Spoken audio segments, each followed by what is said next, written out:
যদি চালের গুঁড়া না থাকে তাহলে ঘরে থাকা সহজ উপকরণ দিয়ে তৈরি করা যায় একদম নরম আর সুস্বাদু কুলাজা পিঠা। আসসালামু আলাইকুম everyone, welcome to Mehnu's mom's kitchen. আজকে আমি তৈরি করে দেখাবো একদম পারফেক্ট ময়দা দিয়ে অনেক সহজে সুস্বাদু এবং নরম তুলতুলে এই পিঠা রেসিপিটি। মাংস বা সবজির সাথে এই পিঠা খেতে অসাধারণ লাগে। সেজন্য আমি একটি ব্লেন্ডার জারে ২টি ডিম নিয়ে নিয়েছি। ডিমটি থাকতে হবে রুম টেম্পারেচারে। হাফ টি স্পুন লবণ দিয়ে দিলাম। সেই সাথে দিয়ে দিলাম হাফ টি স্পুন চিনি। চিনিটি দেওয়ার চেষ্টা করবেন, চিনিটি দিলে এই পিঠাটি অসাধারণ হয়। 1 টিস্পুন দিয়ে দিলাম বেকিং পাউডার, বেকিং সোডা নয় কিন্তু। তারপরে দিয়ে দিলাম আমি ১.৫ কাপ ময়দা। ময়দাগুলাকে আমি অফ ক্যামেরায় একবার চেলে নিয়েছিলাম। এবার দিয়ে দিলাম ১ কাপ তরল দুধ। তরল দুধ দিয়ে এবার আমি ব্লেন্ডার করে নিব। ব্লেন্ডার করে নেওয়ার পর দেখুন কতটা মসৃণ হয়েছে। আপনার কাছে যদি ব্লেন্ডার না থাকে তাহলে আপনি হ্যান্ড উইক্সের সাহায্যে আগে ডিমটিকে ফিটিয়ে নিবেন। তারপর ময়দা আর বেকিং পাউডার দিয়ে এরকম লিকুইড একটি ব্যাটার তৈরি করে নিতে হবে। এবার আমি এর মধ্যে দিয়ে দিলাম ব্লেন্ডার জারটা ধুয়ে হাফ কাপ পানি।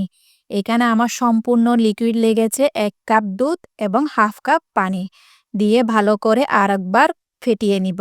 একটি উৎসের সাহায্যে ভালো করে ফেটিয়ে নিতে হবে। দেখুন লিকুইডের ঘনত্বটা আমি একবার দেখিয়ে দিচ্ছি।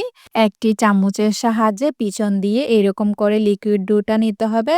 একটি দাগ কেটে দিতে হবে। দাগটি যখন বুঝে যাচ্ছে না তখনই মনে করতে হবে লিকুইড ডোটা একদম পারফেক্ট। এবার চুলায় একটি ফ্রাই প্যান বসিয়ে দিয়েছি। সেই সাথে দিয়ে দিলাম সামান্য পরিমাণ তেল।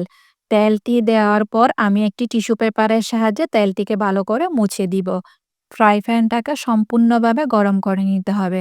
গরম ফ্রাই প্যানের মধ্যে এবার আমি হাফ কাপের মতো লিকুইড ডো দিয়ে পিঠাগুলো তৈরি করে নিচ্ছি।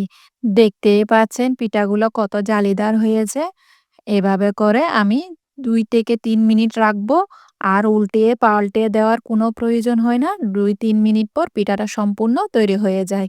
আমি আরেকটি পিঠা তৈরি করে দেখিয়ে দিচ্ছি।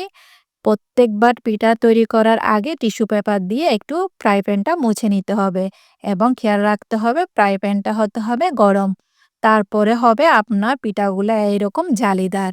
দেখুন মাশাআল্লাহ কত সুন্দর হয়েছে এবং কত জালিদার হয়েছে আমার পিঠাগুলা। চালের গুঁড়া ছাড়া যে এভাবে পিঠা তৈরি করা যায় বিশ্বাসই করা যায় না। কেউ বুঝতে পারবে না এটি চালের গুঁড়ি ছাড়া পিঠা তৈরি করা হয়েছে। আপনি আপনার পরিবারকে এভাবে পিঠা তৈরি করে মাংসের ঝোলের সাথে পরিবেশন করে দিতে পারেন। দেখুন কতটা সফট এবং নরম তুলতুলে হয়েছে। আমার রেসিপি যদি ভালো লেগে থাকে তাহলে লাইক, কমেন্ট, শেয়ার, সাবস্ক্রাইব করতে একদমই ভুলবেন না। দেখা হচ্ছে নতুন আরেকটি রেসিপি নিয়ে। সে পর্যন্ত ভালো থাকবেন, সুস্থ থাকবেন, আমার জন্য দোয়া করবেন।